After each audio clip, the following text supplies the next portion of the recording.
Assalamualaikum warahmatullahi wabarakatuh. Perkenalkan, aku Fauzil Hidayatullah dari Prodi Teknik Informatika, Fakultas Sains dan Teknologi, mahasiswa baru dari Universitas Islam Negeri Maulana Malik Ibrahim Malang. Kali ini aku akan membuat video tentang materi PBAK. Oke, stay tune. Bismillahirrahmanirrahim.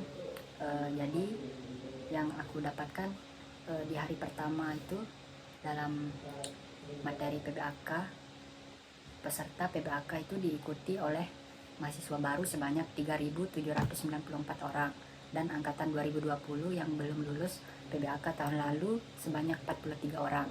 Jadi tahun ini mahasiswa baru tersebut terbagi di 7 fakultas yang berbeda, yakni di Fakultas Ilmu Tarbiyah dan Keguruan sebanyak 963 mahasiswa, Fakultas Syariah sebanyak 596 mahasiswa, di Fakultas Humanoria sebanyak 402 mahasiswa, Fakultas Psikologi sebanyak 259 mahasiswa, Fakultas Ekonomi sebanyak 579 mahasiswa, Fakultas Saintek sebanyak 811 mahasiswa, dan Fakultas Kesehatan dan Ilmu Dokter sebanyak 180 orang. Jadi yang aku dapatkan juga di materi pertama dalam akademik dari pematerinya, yaitu Wakil Rektor 1 UIN Malang. Beliau pernah berkata, UIN Malang atau UIN Maulana Malik Ibrahim Malang ini terdiri dari 7 fakultas, ada psikologi, humanoria, syariah, ekonomi, saintek, tarbiyah, dan kesehatan. Kini di UIN Maliki sedang berada di tahap pengakuan internasional dan reputasi internasional. Oleh karena itu, UIN Maliki sedang memperbanyak event internasional, mahasiswa abroad, program studi internasional, dan lain-lain. Wow. Terus upaya internasionalisasi dilakukan dengan mendorong para dosen dan mahasiswa untuk membuat jurnal internasional. Lalu mahasiswa itu diwajibkan untuk research dan mempublish jurnal nasional atau internasional sebagai tugas akhir untuk menaikkan predikat kampus. Di UIN Malang ini memadukan pengetahuan umum dan agama untuk membentuk karakter melalui Ma'had Al-Jami'ah selama 1 tahun. Itu wajib, guys. UIN Maliki juga memiliki beberapa fasilitas yang menaungi mahasiswanya, seperti lembaga bahasa, di mana ada bahasa Inggris, Arab, dan Mandarin. Jadi kalian semua bisa belajar bahasa Inggris, Arab, dan Mandarin di sini. Lalu rumah moderasi agama beragama yang membentuk pemuda moderat, cinta bangsa, dan peduli Indonesia tangguh. Dan juga perpustakaan yang menyediakan jurnal-jurnal dan karya ilmiah. Perkuliahan berlangsung selama 8 semester dengan 160 sampai 150 SKS, dengan penelitian sebagai pengabdian masyarakat dengan mata kuliah profesi, dengan KKN, dengan yudisium, hingga akhirnya wisuda. Mata kuliah di UIN Maliki ini dijadikan sebagai pengembangan kepribadian yang merupakan ciri khas UIN Maulana Malik Ibrahim Malang. Dan mata perkuliahannya sendiri itu terdiri dari mata kuliah dasar, agama, bahasa, dan filsafat, dengan mata kuliah fakultas yang membedakan antar fakultas, dan mata kuliah program studi yang membedakan antar prodi. Lalu pada tahun 2021 ini pembelajaran dilakukan secara daring melalui platform Zoom, Google Meet, e-learning, dan lain-lain. Kemudian untuk sistem siakatnya sendiri itu mahasiswa baru semester 1 dipaketkan, sedangkan semester 2 sampai seterusnya diambil secara mandiri dengan berkonsultasi dengan DPA, dosen penasihat akademik. Perkuliahannya sendiri itu dimulai pada tanggal 6 September sampai dengan Desember 2021 dengan melalui UTS dan UAS. Setelah UAS, mahasiswa akan mendapatkan KHS, kartu hasil studi, di mana di sana tertera IPK. IPK itu berpengaruh terhadap SKS. Semakin kecil IPK, semakin besar maka akan semakin banyak alias cepat lulus. Lalu mahasiswa UIN Maliki ini diharapkan aktif dan dapat menjadi manusia yang bermanfaat seperti saya, guys. Oke, lanjut dari materi 2 yang saya dapatkan yang diberi oleh Dr. Haji Ahmad Fattah Yasin MAG yang berkata, kita adalah the best human material. Mahasiswa baru harus mengupayakan diri baik secara mental dan spiritual dalam mengikuti perkuliahan di UIN Malang ini. Jadi, orang yang memiliki mental spiritual memiliki 3 indikator, yaitu ini.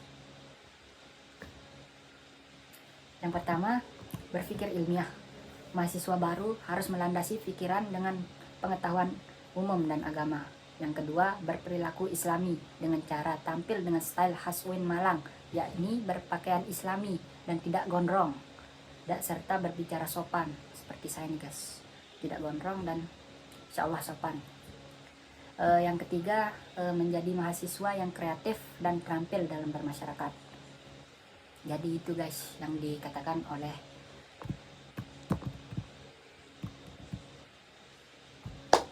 Dr. Haji Ahmad Fattah Yasin MAG. Oke, selanjutnya yang saya dapatkan itu UKM. Tentang UKM. UKM itu sendiri adalah wadah untuk memenuhi bakat mahasiswa. Jika akan lulus, mahasiswa dituntut untuk mengumpulkan SKKM, Satuan Kredit Kegiatan Mahasiswa, yang akan dituangkan di SKPII, Surat Keterangan Pendamping Ijazah. Hal ini didapat dari kegiatan non-akademik dengan skor minimal 250 poin. Jadi, janganlah menjadi mahasiswa yang sekedar kuliah lalu pulang, namun jadilah mahasiswa yang juga aktif berorganisasi. Kampus itu sendiri menyediakan beasiswa berupa prestasi akademik maupun prestasi non-akademik. Jika ingin menyampaikan aspirasi, mahasiswa bisa menyampaikannya melalui SEMA, DEMA, HMPS, HMJ. Di UIN Malang ini juga memiliki akselerasi, jadi saat semester 7 diperbolehkan mengambil S2, namun dengan syarat dan seleksi yang cukup ketat. Lulusan UIN Malang tidak hanya sekedar menjadi ustadz atau ahli agama, tetapi juga bisa menjadi lainnya. Kita harus bangga menjadi UIN Malang. Saya bangga menjadi mahasiswa UIN Malang. Karena di UIN ini kita tidak hanya diajarkan ilmu pengetahuan, namun kita juga diajarkan tentang ilmu agama. Jadi ilmu agama itu sangat bermanfaat di akhirat guys. Jadi kita bukan hanya mencari ilmu di dunia, tapi kita harus mencari ilmu di akhirat juga guys. Kini Indonesia masih pandemi. Kini Kota Malang levelnya sudah turun dari level 4 menjadi level 3. Jika vaksinasi terus digalakan, maka hal ini akan segera membentuk herd immunity yang akan segera menyelesaikan masalah corona ini. Amin ya, amin. Lalu yang saya dapatkan di resume hari kedua tentang DEMA, Dewan Eksekutif Mahasiswa, yang diketuai oleh Farhan Adi Murosadi di jurusan farmasi dan wakilnya Ahmad Fawaid dari jurusan psikologi. DEMA ini merupakan organisasi intrakampus komik yang merupakan lembaga eksekutif mahasiswa di level universitas. Fungsi DEMA ini sendiri sebagai pelaksana program organisasi kemahasiswaan, lalu sebagai lembaga yang mengkoordinasi dan menginstruksikan pelaksanaan kegiatan kemahasiswaan di tingkat universitas. Tugas DEMA ini yaitu melaksanakan program kerja organisasi yang sudah disepakati Senat Mahasiswa atau SEMA. Lalu tugas lainnya itu yaitu mengomunikasikan dan menginformasikan kegiatan kemahasiswaan di tingkat universitas, melaksanakan koordinasi dan sinkronisasi kegiatan kemahasiswaan. Lalu yang saya dapatkan tentang SEMA yaitu Senat Mahasiswa yang diketuai oleh Muhammad Adi Faroni.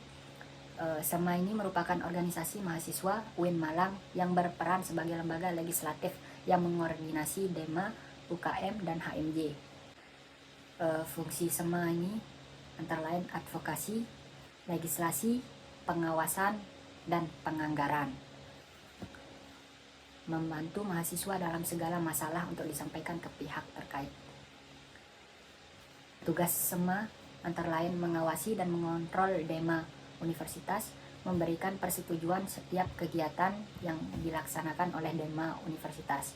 Yang ketiga, memberikan pengesahan setiap laporan pertanggungjawaban setelah selesai agenda tersebut. Keempat, memfasilitasi aspirasi mahasiswa UIN Malang dan menyalurkannya kepada pihak-pihak yang bersangkutan. Yang kelima, mengawasi setiap kebijakan dan keputusan yang diambil oleh Dema Universitas. Yang keenam, merancang dan menetapkan peraturan organisasi di UIN Malang. Yang ketujuh, mengesahkan peraturan Dema Universitas. Yang kedelapan, menjadi mitra kerja Dema Universitas dalam melaksanakan kebijakan organisasi kemahasiswaan. Lalu, wewenang SEMA itu yang pertama, membentuk undang-undang yang dibahas dengan Presiden mahasiswa untuk mendapatkan persetujuan bersama.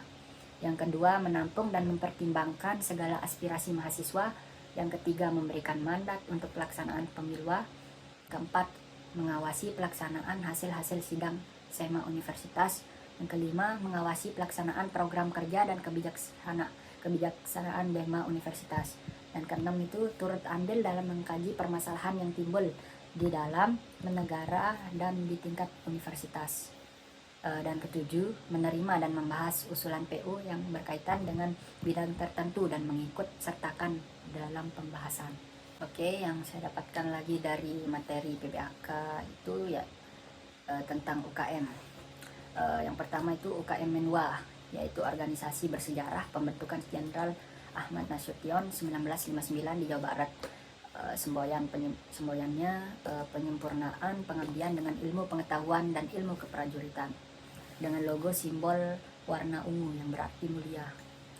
Guys, fungsi resimen mahasiswa ini yaitu mewujudkan sikap bela negara di ranah mahasiswa, menciptakan kondusivitas kehidupan mahasiswa dan lain-lain. Logonya ada dua, yaitu logo Mahasurya, Prof, dan Wiracakti Yuda, Winma. Arti lambang Wiracakti Yuda 811-8, Kodam Brawijaya dan 11 urutan resimen mahasiswa sejat Jawa Timur. Wiracakti Yuda ini bermakna prajurit atau pemimpin yang sakti. Bisa juga menjadi membantu TNI Polri dan juga rektor. Dengan latihan seperti lempar pisau, menembak, dan membela diri karate. Lalu ya UKM berikutnya itu UKM Pramuka, Racana Maulana Malik Ibrahim, Dewi Chandrawulan 2021, berlandaskan ulul albab dan pemangku adat. Salah satu visinya yaitu mengamalkan nilai kode kehormatan dalam kehidupan sehari-hari. Program kerjanya antara lain Anjang Sana, Kuarjab, Kuarda, dan Kuarnas, perkemahan wirakarya, temu alumni, family gathering, dan musyawarah. Tugasnya yaitu rapat kerja, rapat bulanan, rapat internal bidang, rapat anggota, rapat triwulan, welcome party, logbook, dan memo, dan lain-lain. Salah satu dewannya itu OPS Diklat. Lalu UKM berikutnya itu UKM PMI yang bergerak di bidang kemanusiaan, kekeluargaan, dan kemanfaatan, yang didirikan Pak Zainal Abidin dan Pak Mustafa pada bulan November 1990 dengan lambang burung Raja Wali. Lalu 6 bidangnya yaitu sosial keagamaan, dikten, pendelegadian, latihan bersama ujian PMI dan pra ujian PMI, Diklatsar, forum fasilitator. Lalu rutang, kesehatan seperti cek obat, edukasi kesehatan, cek donor darah 1 tahun 3 kali, delegasi tim kesehatan. Lalu penelitian pengembangan seperti webinar, perpustakaan, dan lain-lain. Lalu humas seperti konsolidasi, silaturahmi, kewirausahaan, dan penyebaran ucapan. Lalu UKM berikutnya itu UKM GGB, yaitu Gema Gita Bahana, yang sudah berumur 6 tahun. Tugasnya itu yaitu mengurus pengembangan bakat di bidang suara, memiliki 8 prestasi minimal tingkat provinsi. Keren kan? GGB ini sendiri mempelajari ilmu musik seperti not angka, not balok, dan lain-lain, dan ilmu keorganisasian. Lalu UKM berikutnya itu UKM SR, yaitu seni religius, yaitu lembaga otonom yang memiliki jalur koordinatif yang bergerak dalam bidang seni Islami dengan tujuan membentuk kader Islami yang beriman dan taat kepada Allah Subhanahu wa taala dan memiliki jiwa pemimpin yang agamis, kritis, dinamis, kreatif, inovatif, serta menjunjung tinggi teru dharma perguruan tinggi. Divisinya yaitu kaligrafi, kiroah, MC, qasidah, nasyid, sholawat, dan gambus. Lalu UKM teater sudah berumur 35 tahun, terdapat bidang seni, seni musik, sastra, aktor, dan lain-lain. Kemudian UKM Mapalatur Sina, yaitu organisasi pencipta alam. Jadi kalian yang cinta dengan alam bisa join lah ke sini. Kegiatan utamanya yaitu rekreasi seperti mendaki, lalu sosial seperti bencana alam, olahraga seperti mendaki gunung, panjat tebing, susur goa, lalu ilmiah. Jadi itu, UKM berikutnya itu yaitu UKM Unior, unit olahraga. Jadi UKM Unior ini adalah wadah yang memfasilitasi mahasiswa dalam bidang olahraga, yang menaungi 7 cabang olahraga seperti sepak bola, bola voli, bulu tangkis, tenis meja, bola basket, sepak takraw, dan catur. Kegiatannya yaitu latihan rutin, sparring partner, organisasi, dan kepanitiaan. Lalu UKM berikutnya itu yaitu UKM Kopma Padang Bulan, yang dibentuk tanggal 9 Maret 2000 oleh Bapak Dr. Andes Haji Irfan SH MPD. Stafnya itu usaha, pengurusan Kopma, public relation, pemasaran, personalia, karyawan. Big eventnya itu yaitu Kopma Fair, Dikmen Regional Jatim, Diksar. Lalu unit usaha Kopma seperti minimarket, konter pulsa, tempat fotokopi, usaha catering. Lalu UKM berikutnya itu UKM Komus, Komunitas Musik Studio 3.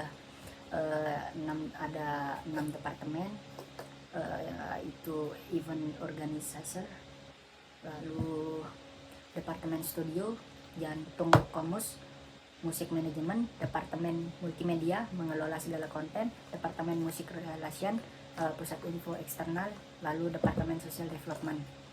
Spesifikasinya yaitu player, vokal, gitar, bass, drum, keyboard, dan lain-lain. Dan non player yaitu event organizer, sound engineering, MC, multimedia, home record. Lalu UKM berikutnya itu UKM Taekwondo, yang merupakan awal dari ranting Univ Brawijaya pada tanggal 11 April 1995. Tatap muka seminggu 5 kali, yaitu pada malam Rabu, malam Kamis, malam Jumat, malam Sabtu, dan Sabtu pagi. Agenda rutinnya try-in, agenda rutin tiap tahun. Lalu gas huhu, agenda latihan bareng senior dan pelatih secara outdoor. Dan lalu diklat, pendidikan latihan penerimaan anggota baru. Lalu UKM berikutnya yaitu UKM Jepret Club, JC, yaitu klub fotografi yang tidak fokus hanya pada satu bidang, namun mempelajari bidang videografi.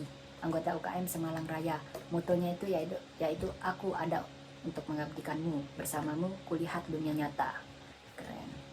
Kegiatannya itu yaitu diklat, pameran, hunting besar.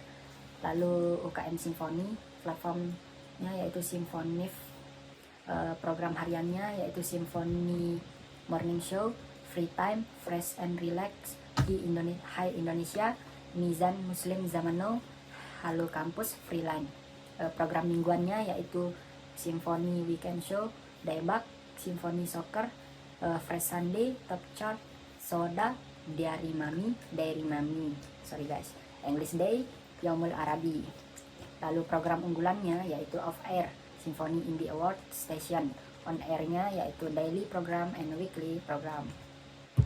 Lalu UKM yang berikutnya yaitu UKM LKP2M, yaitu Lembaga Kajian Penelitian dan Pengembangan Mahasiswa, yang berdiri pada tanggal 1 Juli 1999.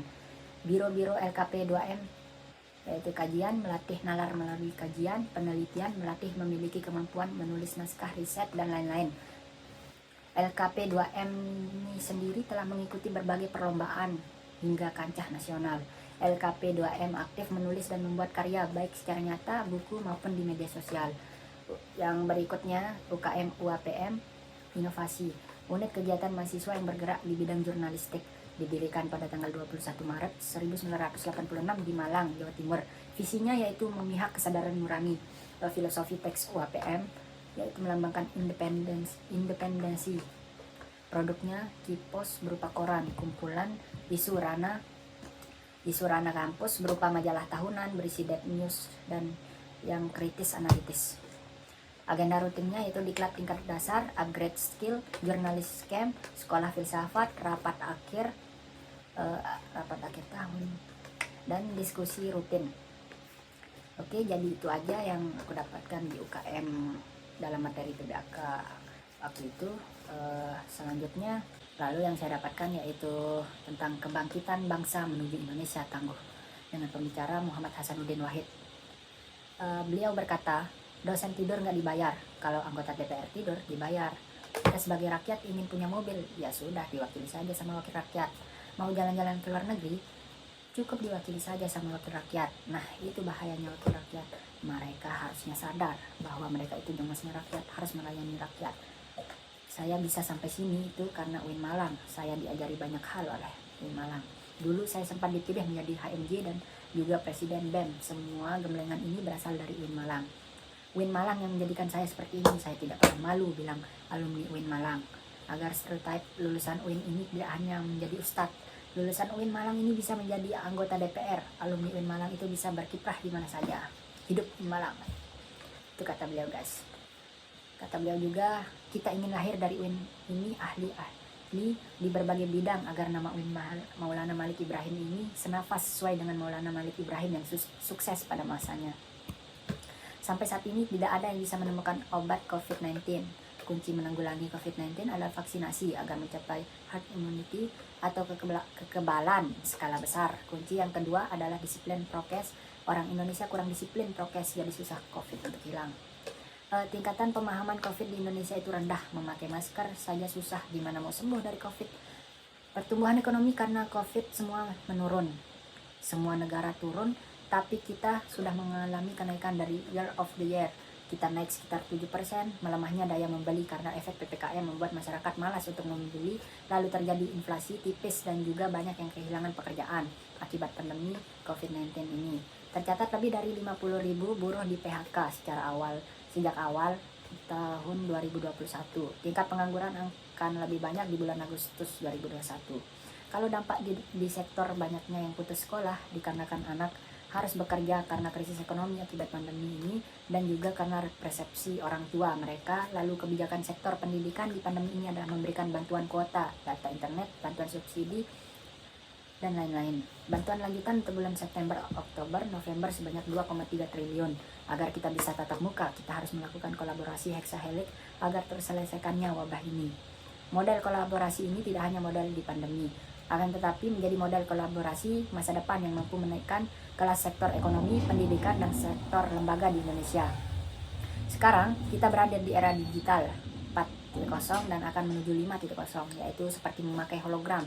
Kata pepatah, siapa yang ingin memajukan dunia, dia harus pandai IT. Barang siapa yang tidak bisa menjadi mahir dalam IT, maka akan menjadi budak dari dunia. 3 kekuatan pengubah dunia, yaitu kemajuan teknologi, agama, dan pasar. Peran dan peluang UIN. Yang pertama yaitu menjadi arus utama pengembangan teknologi digital. Yang kedua, link match dengan sektor industri. Yang ketiga itu menjadi kekuatan sosio teknopreneur. Yang keempat yaitu epicentrum ajaran agama inklusif. Lalu cara bekerja pada masa depan adalah munculnya jenis pekerjaan baru akibat digitalisasi dan otomatisasi. Cara menjadi generasi unggul yaitu keagungan moral spiritual, lalu gandrung ilmu pengetahuan, dan memiliki ilmu digital quotient, dan juga kesalehan, peduli sosial. Barang siapa yang mau menguasai dunia harus dengan ilmu, maka kuasai akhirat harus dengan ilmu. Kalau mau keduanya maka kuasailah dengan ilmu. Kita harus mempunyai kecerdasan emosional, tidak hanya kecerdasan digital. Jadi mahasiswa UIN Malang harus punya 2 arus besar, adalah Sunni dan Syi'i Islam. Apa itu moderasi dalam Islam? Definisi moderasi yaitu secara etimologi wasatiyah berarti jalan tengah. Secara terminologis yaitu pemahaman praktik keagamaan yang menjunjung tinggi kesetaraan, keberagaman, toleransi dengan berpijak pada prinsip tawazun antara resiko atau logika. Lalu dasar teologis yaitu Al-Quran dalam surah Al-Baqarah ayat 143, beberapa hadis dalam Sahih Bukhari. Kenapa moderasi penting di Indonesia? Yang pertama, karena karakter Islam sebagai agama rahmatan lil alamin, yaitu yang menjunjung tinggi keadaban Islam, dan harmoni antar pemeluk agama. Yang kedua itu historitas Islam di Indonesia. Yang ketiga, karakter masyarakat Indonesia yang lekat dengan kesantunan dan harmoni. Yang keempat, ideologi bangsa Pancasila dan moto Bhinneka Tunggal Ika. Lalu isu-isu politik yang terkait dengan Timur Tengah dan politik global, baik secara langsung atau tidak, dapat mempengaruhi pemahaman dan sikap keberagaman masyarakat Indonesia serta mengganggu agenda moderasi Islam seperti konflik Palestina versus Israel, aliansi politik Arab Amerika, oil, dan politik nepotis dan hipokrasi. Peran mahasiswa UIN Malang. Yang pertama, mahasiswa harus memerankan diri sebagai agent of change dalam menguatkan dan mendefinisiasi agenda moderasi. Yang kedua, mahasiswa harus mengedepankan kepentingan kebangsaan dan keagamaan yang sesuai dengan prinsip moderasi. Yang ketiga, mahasiswa UIN harus cerdas, akademik, religius, dan berkebinekaan. Oke guys, itu aja yang bisa aku sampaikan. Kalau videonya kurang menarik, mohon dimaklumkan karena deadline-nya sangat mepet.